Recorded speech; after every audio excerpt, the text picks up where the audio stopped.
নাকি?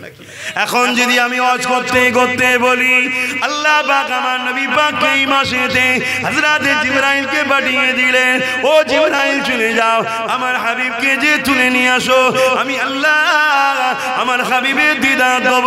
মুসা চেয়েছিল দেখতে পাইনি, অন্য নবীরা চেয়েছিল দেখতে পাইনি, অথচ ৭০,০০০ চুলের পর্দা ভেদ করে যখন তোর পাহাড়ে আমার তাজাল্লি পড়েছে, তোর পাহাড়টা পুরে ঝরঝর হয়ে গেছে। এ হযরত জিবরাইল বুরাক নিয়ে চলে যাও আমার হাবিবকে যে তুলে নিয়ে আসো। হযরত জিবরাইল আলাইহিস সালাম চলে এলে দুনিয়ার জমিনে চলে আসলো, এসে দেখতে লেগেছে আমার নবী পাক ঘুমাতে লেগেছে উম্মে হানি হুজুরের ঘরে। কেন আমার নবীকে বাইরে থেকে ডাকাও নিষেধ, আমার নবীর বিনা হুকুমে ঘরে প্রবেশ করাও নিষেধ, আর নবীকে ডাকাও বাইরে থেকে নিষেধ। এই জন্য উম্মে হানি হুজুরের ঘরে আমার নবী পাক ঘুমিয়ে রয়েছে।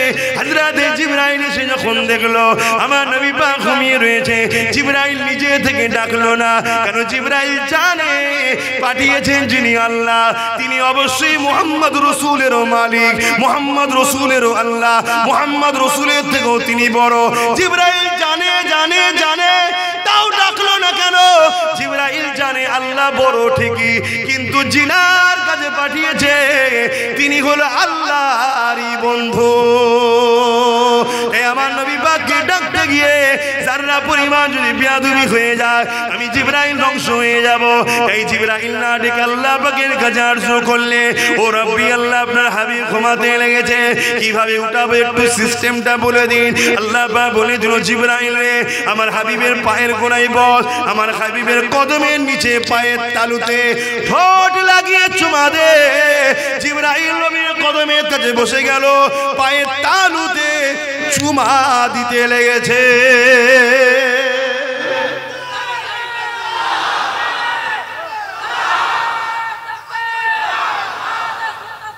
জিন্দাবাদ। এই যে চোখ বিদ দিচ্ছে কার? আল্লাহ। কি বলছে? আল্লাহ আকবার, আল্লাহু আকবার। আর আল্লাহ তিনি সব থেকে বড়, এটাই তো বলছেন এই সব থেকে মহান। কেন বললেন?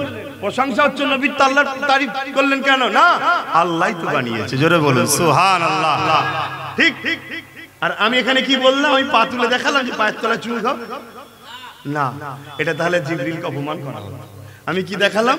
হাতের তালু দেখিয়ে বললাম পায়ের তালুর তলাতে চুমু খাও। আমি তো দেখাতে পারতাম পা তুলে, পায়ের তলায় চুমু না। এগুলো মাথায় রাখতে হয় বাপ, এগুলো মাথায় রাখতে হয়। মুফতি মাওলানা শুধু হলে হয় না, রক্তেরও একটা ব্যাপার থাকে বাপ, খারাপ নেবেন না। আবার রক্ত বললে অনেকের মাথা গরম হয়ে যায়, খারাপ নেবেন না বাপ।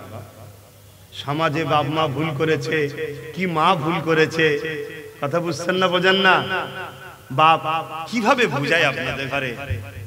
আখরি জবানা তো, খারাপ নেবেন না তো, কিন্তু বুঝাতে হবে তো নাকি? হালকা বয়সে অনেক ভুল হয়ে যায়, ঠিক না? ঠিক। হ্যাঁ, বিয়ের আগেও ভুল হয়ে যায়, বিয়ের পরেও। বিয়ের আগে একটা তবুও মাফ হয়ে যায়, বিয়ের পরে কিন্তু শাস্তি কঠিন। কথা বুঝে আস? হালকা বয়সে একটু ভুল টুল হয়ে যায়, বাপ বাইরে টাইরে কাজ কামের মধ্যে থাকে, অনেক সময় করবে সন্তান এসে যায়। বাকিটা বুঝতে পেরে গেছেন তো নাকি? কথা বলছে না তো? এই সন্তানকে এখন বাপ চেয়েছে, মা চেয়েছে মৌলানা করব, সে সন্তান তো মৌলানা হবে, চেষ্টা করলে হবে না? কথা বলছে না তো? সে সন্তান কখনো রাসূলুল্লাহর পক্ষে কথা বলবে কেন? রক্তের সমস্যা আছে বাপ, রক্তের সমস্যা। আমার নবীও বলেছে যে আমার বিরুদ্ধে যারা থাকবে জানবে তাদের রক্তের সমস্যা। কথাগুলো কি খারাপ লাগলো? আবার কিছু ওই দালালদের লোক আছে, তারা আমার কথাকে কেটে কেটে কেটে কেটে ছাড়বে। দেখো নবীর মেম্বারে কি বলছি, কি বলেছি, রক্তের সমস্যা আছে। এই কথাটা কি নবীর মেম্বারে বলা ভুল হয়ে গেল? আল্লাহ কোরআনের মতো পবিত্র জায়গায় বলেছে, কোরআনের মতো পবিত্র কিতাবের মধ্যে আল্লাহ কি বলেছে শুনবেন না? আলিদ বিন মুগীরা, নামটা কি? আলিদ বিন মুগীরা সামান নবীকে গালি দেয়, কষ্ট দেয়, আঘাত করে। আমার নবী বড় দুঃখ পায়। আল্লাহ পাক আমার নবীকে আয়াত নাজিল করে করে সান্ত্বনা দেয়, বন্ধু ওয়ালিদ বিন মুগীরার কথা শুনে আপনি কষ্ট পেয়েছেন, হুজুর হাবিব কষ্ট নেবেন না, ও বদমাইশ, ও ধোঁকাবাজ, ও ও চোর, ও জুলুমকারী, ও সারাবি, একটার পর একটা নবী পাক কি আল্লাহ ওয়ালিদ বিন মুগীরার বুড়াই দিক বলে আল্লাহ নবীকে শান্ত দিচ্ছে যে হুজুর নবী আমার, বন্ধু আমার, মনে কষ্ট লিও না, তো খারাপ লোক, বাজে লোক, ওর কথায় কেন কান দিচ্ছেন? বলতে বলতে আল্লাহ কি বলছে জানে? বলবো শত শেষ আল্লাহ বলছে হাবিব ওয়ালিদ বিন মুগীরা হলো অবৈধ সন্তান। কোরআন বলছি, কোরআন জারজ সন্তান বলছে আল্লাহ কোরআনে। প্রেস্টিজে লাগছে? তাহলে বলবেন এ কি কথা কোরআনের মধ্যে? অতি ভক্তি আবার কিসের লক্ষণ জানো? হ্যাঁ, আল্লাহ থেকে বেশি বুঝে গেছো না? আল্লাহ বলেছে হাবিব মনে কষ্ট নেবেন না, ওয়ালিদ বিন মুগীরা হলো অবৈধ সন্তান। ও যদি ভালো সন্তান হতো আপনাকে গালি দিত না। তো সবে কিয়ামত পর্যন্ত যুব সমাজ, বাপ মা ভাই বোন মিলিয়ে নেবেন, যারা আমার নবীর বিরুদ্ধে লাগবে, যারা আমার নবীর শানকে ছোট করবে, আমার নবীর শানে গালিমালা করবে, আমার নবীকে উল্টো ভাষায় ডাকবে, এরা কোরআনের ভাষাতে কিয়ামত পর্যন্ত ওয়ালিদ বিন মুগীরা এরা হলো বাপের যারা সন্তান নয়, নবীর বিরুদ্ধে বলতে পারে না। সিনেমা দেখতে পারে, যাত্রা দেখতে পারে, গান শুনতে পারে, জিনা করতে পারে, মদ খেতে পারে, কবিরা গুনাহগার হবে, যারা সন্তান হবে না। যারা সন্তান নয় আমার নবীকে খাটো করে, সে দাড়ি রেখে হোক আর দাড়ি চেঁচে হোক, টুপি পরে হোক, টুপি খুলে হোক, মুসলমান সেজে হোক, অমুসলিম সেজে হোক, মুফতি দাবি করে হোক, আর আম মানুষ হোক, মাদ্রাসা মসজিদ বানিয়ে হোক আর মাদ্রাসা মসজিদ ভেঙে হোক, নবীর বিরুদ্ধে যে বলবে সেই হলো যারা সন্তান। আমার সঙ্গে কারা একমত হাত তুলে সাক্ষী দেন।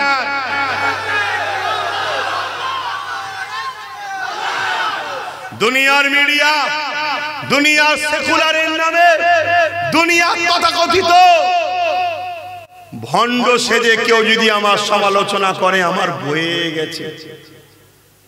আমি হুজুরের জন্য বলছি, চলো নারে তাকবীর, আল্লাহু আকবার। কিয়ামতের দিন আল্লাহর সামনে, কুদরতির সামনে দাঁড়াবো। কি করেছিস? কিচ্ছু করতে পারি। আপনার সৃষ্টি, আপনি আমায় দিয়ে পাঠিয়েছিলেন, আমি এসেছি। জান্নাত দিলে আলহামদুলিল্লাহ, জাহান্নাম দিলেও কিছু করার আমাদের আছে। তবে খোদা বাপের জন্য ঝগড়া করিনি, মায়ের জন্য ঝগড়া করিনি, বন্ধুর জন্য ঝগড়া করিনি, জমি জায়গার জন্য ঝগড়া করিনি। খোদা মসজিদ মাদ্রাসা বানাচ্ছিলাম, লোক বলেছিল চাঁদা তুলে খেয়েছে, তার প্রতি উত্তর দিইনি, তার জন্য কখনো চিল্লাইনি। যখনই তোমার নবীর শানে কেউ বলেছে ভিখারির বাচ্চা, দুনিয়াকে প্রমাণ করে দিচ্ছ যার সন্তান, তাই চিল্লিয়েছি আল্লাহ কেন তোমার হাবিব, তোমার বন্ধু, যার সম্বন্ধে তুমিও চিল্লেছো, তুমিও বলেছো ওয়ালিদ বিন মুগীরা যার সন্তান, কেন তোমার হাবিবকে কষ্ট দেয় কথা বলেছিল। শুনছেন? এখন দুনিয়া বলবে হুজুর আপনি কি কথা বলছেন? কি কথা বলছেন মানে? আব্দুল্লাহ ইবনে উবাই বিশাল বড় দাড়ি, বিশাল বড় টুপি, বিরাট পাগড়ি, সিদ্দিক আকবরকে সরিয়ে দিয়ে নবী পাকে সুজাসুজি নামাজ পড়তো। শুনছো? যদি ঈমান থাকে কথা নিতে পারবে আমার, আর ঈমান যদি না থাকে কথার মধ্যে কষ্ট হবে। যে সব কথা বড্ড বাড়াবাড়ি, এখন সব মিলে জুলে থাকা দরকার, এক হয়ে থাকা দরকার। এসব করে কপাল ফাটা, এক হয়ে কি করবি? এক হয়ে কি করবি বলবি তো? আল্লাহর রহমত ছাড়া কখনো বাঁচা যায়? কথা বলেন, আল্লাহর রহমতটা কি বলবেন তো? আমি তো আপনাকে ছেলে জিজ্ঞেস করছি, বাপেদের ভাইদেরকে ভাই জিজ্ঞেস করছি, বলে আল্লাহর রহমতটা কি? সেটা কি? আল্লাহ সূরা আম্বিয়ার মধ্যে বলেন ওমা আরসালনাকা ইল্লা, বলো বলো, অনেক আয়াত শুনেছো, রাহমাতাল লিল।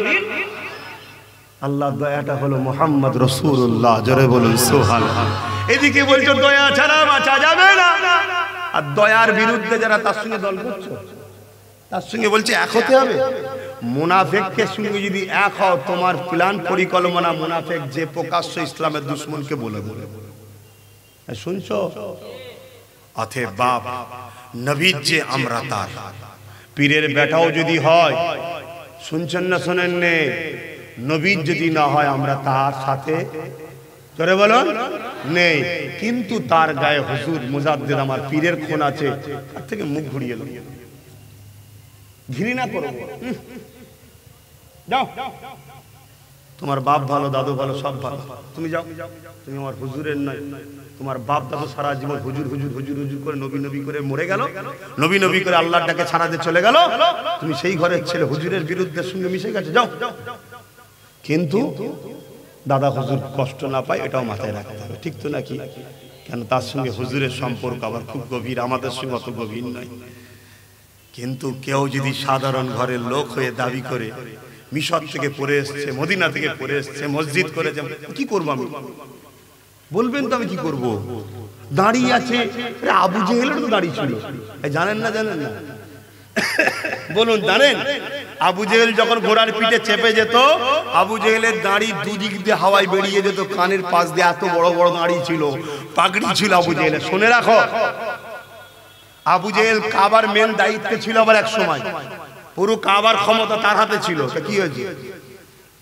কিন্তু আবু জেহেলের অন্তরে আমার নবী ছিল না। অসুবিধা হচ্ছে? আর একটু বলি, হ্যাঁ, কিন্তু সময় নেই তো।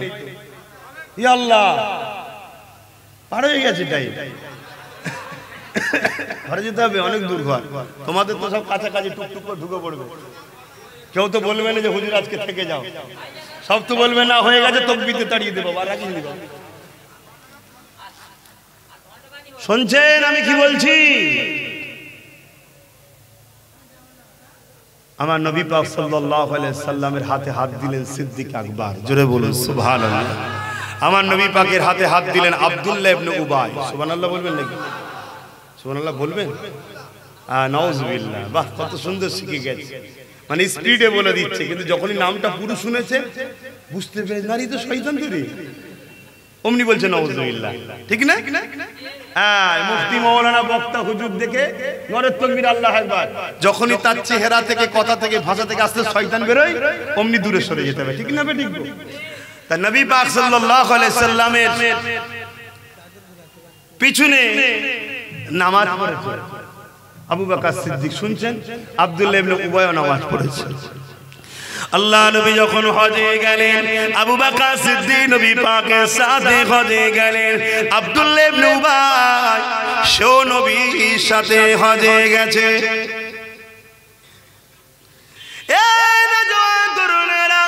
আল্লাহ নবী জিহাদের ময়দানে গেছে, রাসূলুল্লাহর সাথে আব্দুল্লাহ ইবনে উবাইও গেছে, আবু বকর সিদ্দিকও গেছে।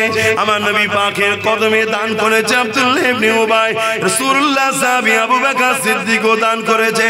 কিন্তু দুনিয়ার জমিনে আবু বকর সিদ্দিকের দাড়ি, টুপি, জুব্বা, পাগড়ি ছিল, আব্দুল্লাহ ইবনে উবাইয়েরও ছিল। কিন্তু হাকিকাতটা এবারে একটু দেখুন, আবু বকর সিদ্দিককে রাসূলুল্লাহ জান্নাতি জান্নাতি জান্নাতি ঘোষণা দিলে, আর আব্দুল্লাহ ইবনে উবাই কুরআন ঘোষিত জাহান্নামী হয়ে গেল। কারণ কি? নামাজ আবু বকর সিদ্দিক পড়েছে, আব্দুল্লাহ ইবনে উবাই পড়েছে। নবীর সঙ্গে হজ আবু বকর সিদ্দিক করেছে, আব্দুল্লাহ ইবনে উবাই করেছে। নবী পাকের সঙ্গে জিহাদের ময়দানে আবু বকর সিদ্দিক গেছে, আব্দুল্লাহ ইবনে উবাই গেছে। পাগড়ি, দাড়ি, টুপি আবু বকর সিদ্দিকের ছিল, আব্দুল্লাহ ইবনে উবাইরও ছিল। ইনি জান্নাতি, উনি জাহান্নামী। কারণটা কি? এ যুবকেরা, তরুণেরা, আবু বকর সিদ্দিককে জিজ্ঞাসা করা হলো, হযরত আবু বকর সিদ্দিক কারণটা কি? আবু বকর সিদ্দিক বলে দিলেন, শুনে রেখে দাও, আব্দুল্লাহ ইবনে উবাই যা রয়েছে আমি আবু বকর আমারও তাই রয়েছে, কিন্তু আমার যা আছে ওর তা না। নামাজ, রোজা, দাড়ি, টুপি ওর রয়েছে, আমারও রয়েছে। নবীর সাথে ও জিহাদে গেছে, আমিও গেছি। নবীর সাথে হজে গেছে, আমিও গেছি। ও দাড়ি রেখেছে, আমিও রেখেছি। টুপি পরেছে, আমিও পরেছি। পাগড়ি আছে, আমারও আছে। ওর জুব্বা আছে, আমার আছে। ও দান করেছে, আমি দান করেছি। কিন্তু এই দিক দিয়ে ওর যা আছে আমারও তা আছে, কিন্তু আমার যা আছে ওর তা নাই। আমার দিলের মধ্যে আল্লাহ নবীর প্রেম ও আদব আছে, এটা ওর নাই। এজন্য সব টাকার পরেও জাহান্নামী, আর আমার ইমানের জন্য জান্নাতি। আরো জোরে বলুন সুবহান।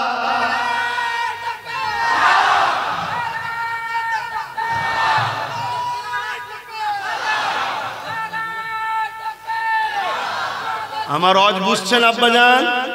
ইতিহাস বলছি তো, ইতিহাসগুলো কেন ঘটেছে এটা তারিখে হাদিস বলা হয় কেন? যাতে করে আমার উম্মত আগামী জীবন বা আল্লাহর বান্দা আগামী দিন এরকম মুনাফিক আসবে না, আসবে না। হযরতে সালাউদ্দিন আইবি হুজুরের নাম শুনেছেন? এক কথা বলে, সালাউদ্দিন আইবি হুজুর 3000 আলেম ওলামা মুফতিকে কতল করেছিল। কত?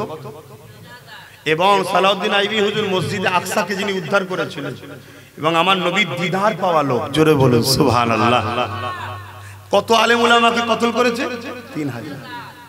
কতল করার সময় বলছে আমার আফসোস, আল্লাহ আমাকে তুলে নিচ্ছে, এখনো যদি বেঁচে থাকতাম এখনো অনেকের গর্দান উড়িয়ে দিতাম। কেন হুজুর? না, এরা বড় বড় আলেম ওলামা মুফতি মাওলানা সেজে আছে, গুলো সব ইসলামের দুশ্মন মুনাফিক। এরা এক একজনের পিছনে লক্ষ লক্ষ লোক নামাজ পড়তো। তৎকালীন সময় শাম, সিরিয়া, লিবিয়া এক এক জায়গায় এদের পিছনে জামে মসজিদে 1 লক্ষ 2 লক্ষ 5 লক্ষ করে লোক নামাজ পড়তো। কিন্তু এরা ভেতরে ভেতরে সব ইহুদি খ্রিস্টানদের সঙ্গে লেনদেনে বিক্রি হয়ে গেছিল। সালাউদ্দিন আইবি সেই সময় 3000 মুফতি আলেমকে কতল করেছে। আজকে বেড়েছে না কমেছে? পূর্ব ভারত পশ্চিম বাংলার মুসলমান একচেটিয়া ফুরফুরার পীর আবু বকর সিদ্দিককে মানে, ঠিক না বেটি? আরো হক সিলসিলা আছে, আমি ছোট করছি না, কিন্তু এই কথা সবাইকে মানতে হবে। পূর্ব ভারতে 100-র মধ্যে 95টা লোক দাদা হুজুরকে মানে। এই যে একটা মুসলমান গুলো হয়ে আছে, এটাকে কখনো জালিম অত্যাচার ইসলাম বিদ্বেষী সরকাররা মেনে নিতে পারে না।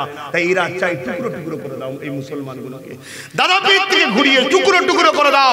এর জন্য গাড়ি লাগে দাও, বাড়ি লাগে দাও, টাকা লাগে দাও, মসজিদ বানাতে চাই পয়সা দাও, মাদ্রাসা বানাতে চাই পয়সা দাও, হেল্প করবে পয়সা দাও, যা খুশি দাও। এই মুসলিম একতাটাকে ভেঙে দাও, টুকরো টুকরো করে দাও। শুনছেন না শোনেন না?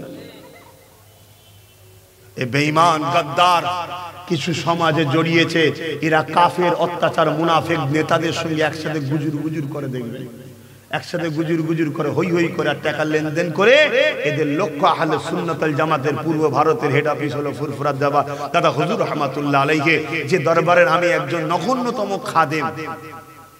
আরে আওলাদ রেখে দিয়ে যারা ঘরের ব্যাপার, আমি খেদমত করতে এসেছি সিলসিলা, ঠিক না ভাই? ঠিক। আওলাদের দোহাই দিয়ে আমি কোনো জায়গায় বেরোতে চাইছি না। আমি তাই প্রথমেই বলেছিলাম আমি নবী পাক সাল্লাল্লাহু আলাইহি ওয়াসাল্লাম একজন দ্বীনের খাদেম, নবীর গোলাম বলেছিলাম। তো ভাইরা আমার, তাই আপনাদেরকে বাঁচাবার স্বার্থে বলছি, ঈমান বাঁচান আর এক মুঠো হয়ে থাকুন। মুমিন মুমিন ভাই ভাই একতা হন। নবীর পক্ষের উলামারা এক হন। নবীকে ভালো যারা বাসেন এক হন। গোস্তাকে রাসূলদের থেকে যেমন দূরে থাকতে হবে, তেমন যারা ইসলামের প্রকাশ্য দুশমন তাদের বিরুদ্ধে আমাদেরকে সংগঠিত হতে হবে। নয় আগামী দিনটা আমাদের জন্য দুনিয়া আখিরাত ভয়ঙ্কর জায়গা আসছে। দুনিয়ায় যদি আমরা আল্লাহ ও রাসূলের পক্ষে কথা না বলতে পারি, আখিরাতে আল্লাহ আমাদেরকে ধরবে। আর দুনিয়ায় যদি আমরা সংগঠিত ঈমানের পাওয়ার না পাই, তাহলে আমরা কথা বলতেও পারবো না। বাপজান আমার বুঝবেন মন দিয়ে। আমি যে কথাটা বলতে গিয়ে অন্যদিকে চলে গেলাম, এটুকু শুধু বলে দিয়ে আমি সংক্ষেপ করব। কারবালার মাঠে তাহলে কি দেখলাম? একদিকে 72, অপরদিকে 22,000। শুনছেন তো নাকি? একদিকে 72, অপরদিকে 22,000 হলো এজিদ বাহিনী, 72 ইমাম পাক হোসাইন হুজুরের, তাই তো নাকি? 22,000-এর দিকেও কলেমা আছে, দাড়ি আছে, টুপি আছে, নামাজ আছে, আজান আছে। জানেন না কারবালায় এজিদ বাহিনী আজান দিয়েছিল?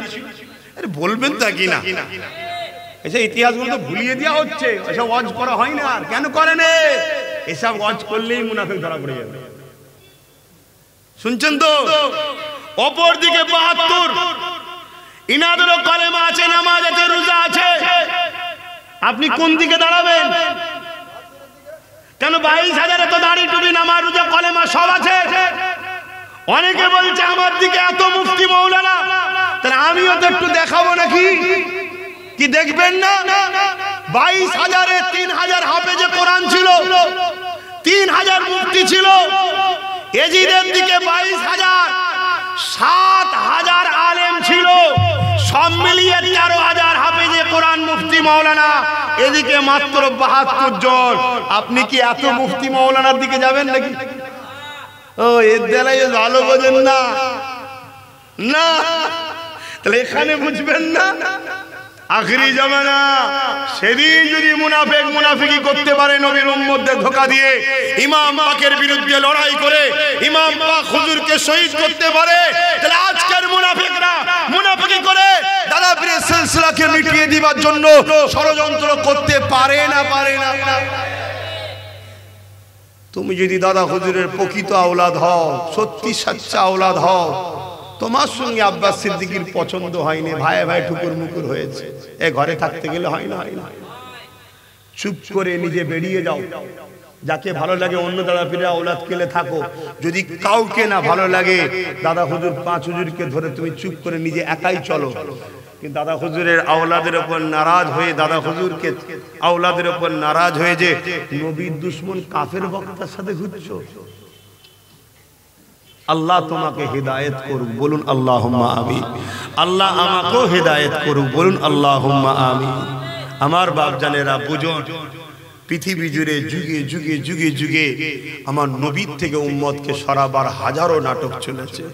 আপনারা নিশ্চয়ই জানেন, খারিজি বলে একটা দল ছিল, হযরত আলী হুজুরকে শহীদ করে দিয়েছিল। তাদের মূল ঢাল ছিল কোরআন। তাদের মূল ঢাল কি?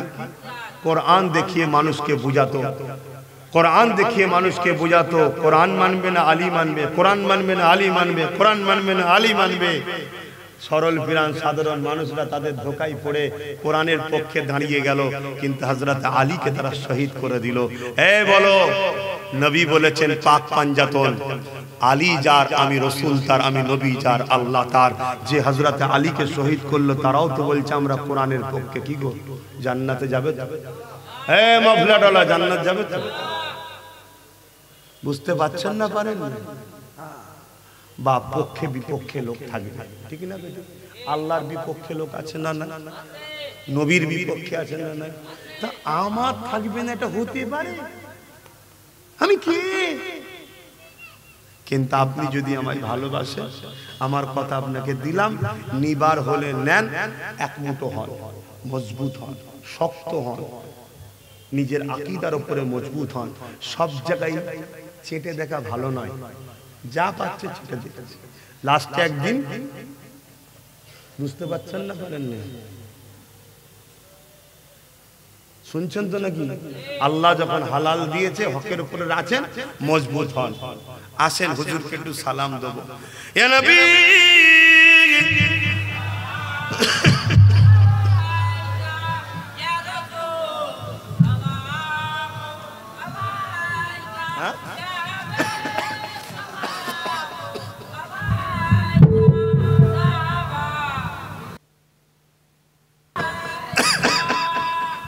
এই ঠান্ডা গরম হচ্ছে ভাই, দিনের বেলা জলসা করলাম গরম, এখানে যখন ঢুকছি ঠান্ডা, ভেতরের মানুষের নিঃশ্বাসে ঘেমে গেলাম।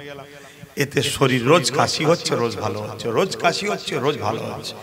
তা আল্লাহ যে বলিয়ে নিচ্ছে, আলহামদুলিল্লাহ। ঠিক না বে? ঠিক গো?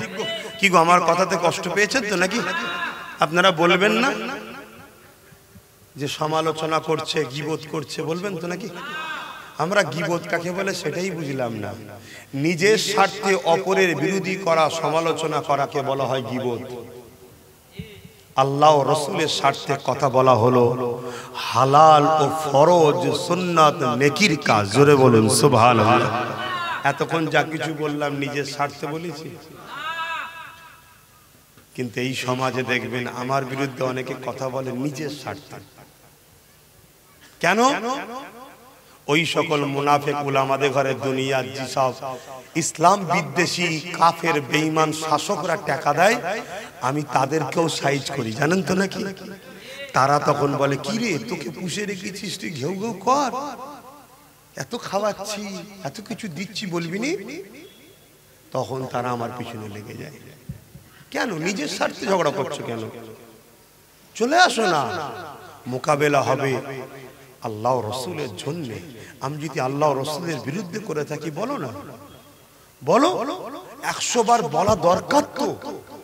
আব্বাস সিদ্দিকী যদি আল্লাহ রসুলের বিরোধী হয়, আব্বাস সিদ্দিকীকে মৃত্যুদণ্ডের শাস্তি দেওয়া দরকার। শুনছেন না? শোনেন না? যারা আমার নবীর বিরুদ্ধে কথা বলে, তাদের বেঁচে থাকার এই জমিনের উপরে কোনো অধিকার নেই। কেন জমিন কায়নাত সবকিছু আল্লাহর জন্য তৈরি। জোরে বলুন, নবীর জন্য আল্লাহ তৈরি করেছে। জোরে বলুন সুবহানাল্লাহ।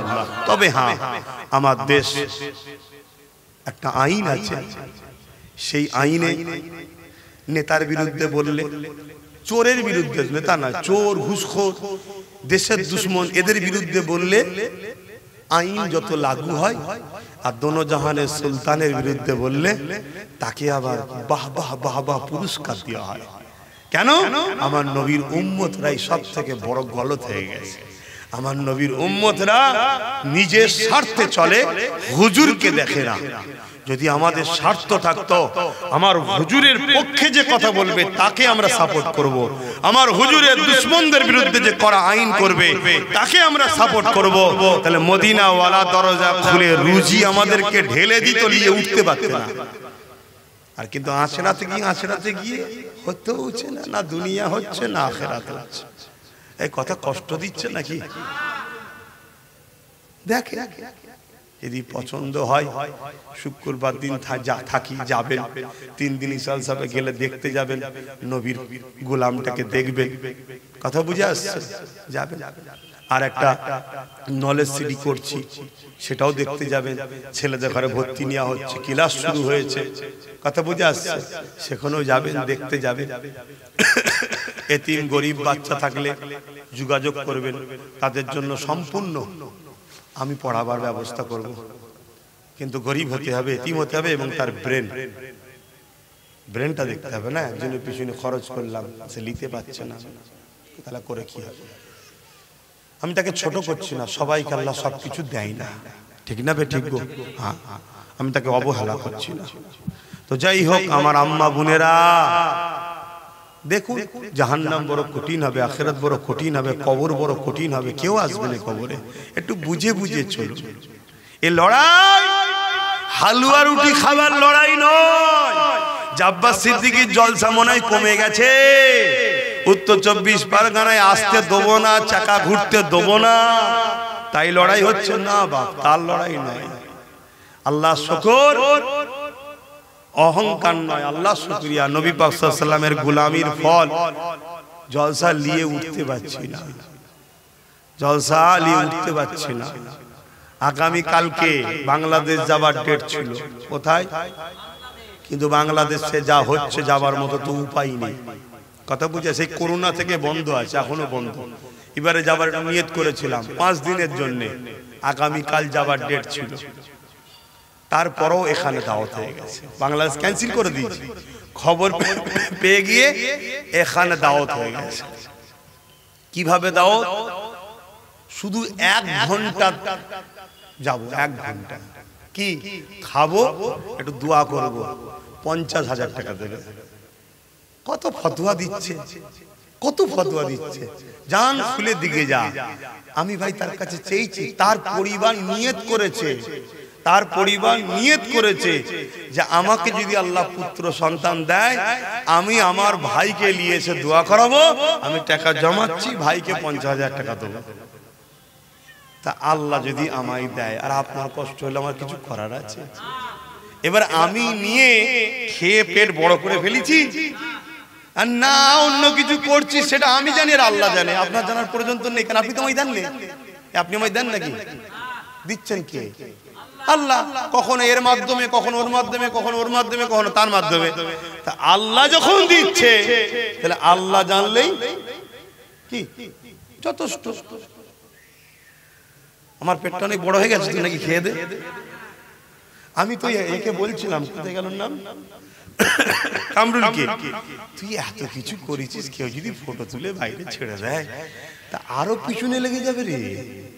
হুজুরদের ঘরে কত খাওয়াই রে, আর আমরা মলি সাহেবরা পাইনি। শুনছেন না? শোনেন।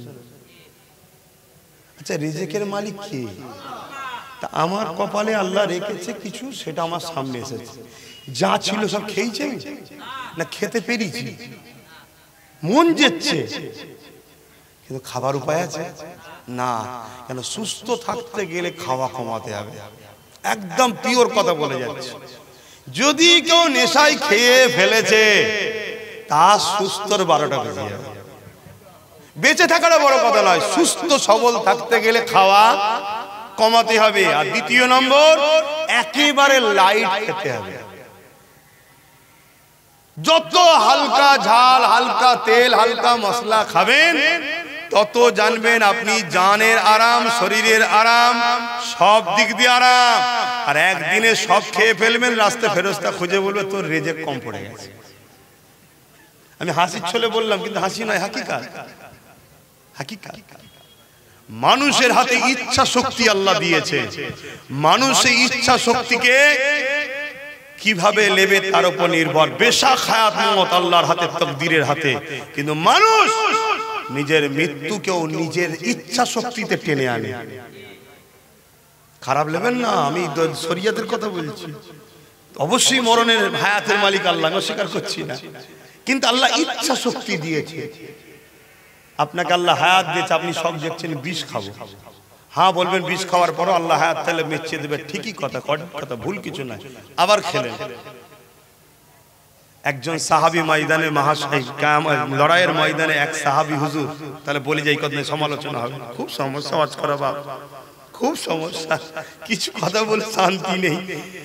এক সাহাবী ইসলামের জন্য লড়াই করতে করতে মাথাতে একটা নেজার আঘাত লেগে যায়। সাহাবী হাত দিয়ে এভাবে বসে পড়ে। কথা বুঝে আসছে? আল্লাহ নবী, নূর নবী, দয়ান নবী ওই সাহাবী হুজুর সম্বন্ধে বলেছিলেন যে এর হাতকে সরাবে না আর একে পানি যেন না লাগে। কিন্তু এইভাবে কতক্ষণ থাকবে? কোনো কারণবশত ওই সাহাবী পানি লেগে যায়, সাহাবী ইন্তেকাল হয়ে যায়। আল্লাহ নবী, নূর নবী, দয়ান নবী বললেন অবশ্যই তার মৃত্যু এভাবে ছিল, কিন্তু তোমাদেরও গাফলতি হলো ওসিলা। কিছু বুঝাতে পারলাম? পরবর্তীতে ওই সাহাবীর যখন রাস্তা খনন হয়, ওই সাহাবীর লাশও বাহির হয়েছিল, হাত এইভাবেই ছিল, যখন সরাতে যায় সঙ্গে সঙ্গে আবার রক্ত বাহির হয়। জোরে বলুন সুবহানাল্লাহ। কেন? সাহাবী হুজুররা মরো জিন্দা। জোরে বলুন সুবহানাল্লাহ। টাইম চলে যাচ্ছে ভাই, আমি সংক্ষেপ করছি। আসুন, সমালোচনা করবেন না, কিছু ভুল বুঝলে বলবেন, আমি বলে দেবো। অবশ্যই আমার ভুল হলে যদি উলামারা ধরিয়ে দেয়, আমি সেই বিষয়ে অবশ্যই তওবা ইস্তেগফার করব। কেন? আমি জান্নাতে যেতে চাই, আমি জাহান্নামে যেতে চাই না। আমি মানুষ, আমার ভুল হতে পারে, ঠিক আছে? আসুন, ইয়া নবী সালাম, ইয়া রাসূল সালাম, ইয়া হাবিব